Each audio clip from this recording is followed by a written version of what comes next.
భద్రాద్రి కొత్తగూడెం జిల్లా బూర్గంపాడు మండలం సారపాక గోదావరి బ్రిడ్జ్ వద్ద భారీ స్థాయిలో ఇసుక అక్రమ రవాణా చేస్తున్నారనే ఆరోపణలు వెల్లువెత్తుతున్నాయి. సుమారు 30 ట్రాక్టర్లతో అక్రమంగా ఇసుక తరలిస్తున్నారని స్థానికులు ఆరోపిస్తున్నారు.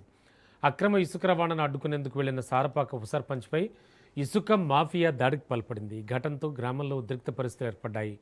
ఉప సర్పంచ్ వెంటనే అధికారులకు సమాచారం అందించారు.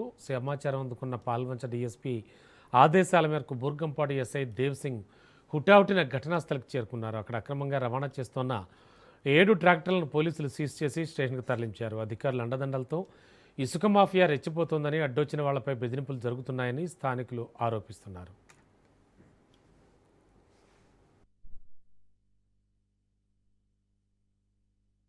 నైట్ నిద్ర లేకుండా చేస్తున్నారు. మసీద్ రోడ్లో ఇసుక లారీ ట్రాక్టర్ల వల్ల అందరికి ఇబ్బంది కలుగుతుందని వారు మాకు చెప్పటం, మేము పరిశీలించడానికి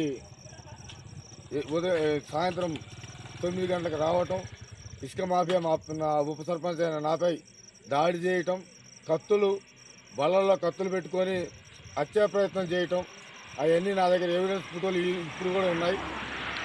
ఈ ఇసుక మాఫియాని అరికట్టకపోతే సారపాకలో ఎవరు సుఖ సంతోషంతో ఉండకుండా వీరి ఆగడాలకు బలవుతారు.